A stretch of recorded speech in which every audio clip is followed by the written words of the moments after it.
Baksa bahwatan Nabi Allah Adam alaihi salam mengadu kepada Allah. Ya Allah, bahwatan drawan nu utus lun kena udonya, nu usilun dari surga nu putron udonya ya Allah.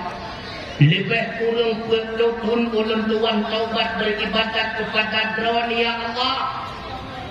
Lamtit wate ulun tuan bersembah sujud senantiasa memohon kepadamu, Rabbana zalamna anfusana wa illam taghfir lana wa tarhamna lanakunanna minal khasirin.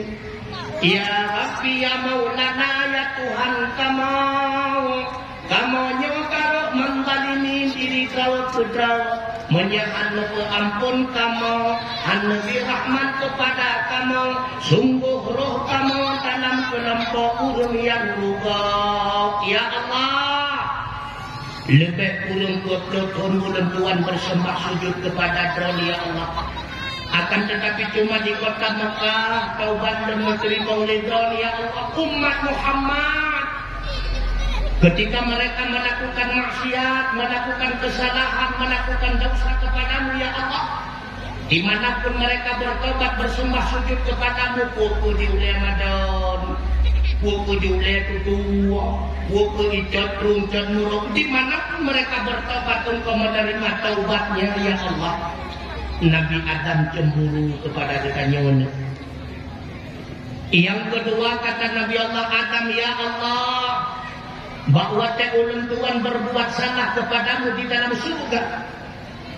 Seketika engkau usir diriku dari surga, bahkan engkau pisahkan diriku dengan istriku yang tercinta Siti Hawa. Nak pernah dia kita nyomi gara-gara telat tabudah kebok, bantah budak kagadah nak kawaduna. Gepu pisah kita nyoli Allah ngendak kawaduna.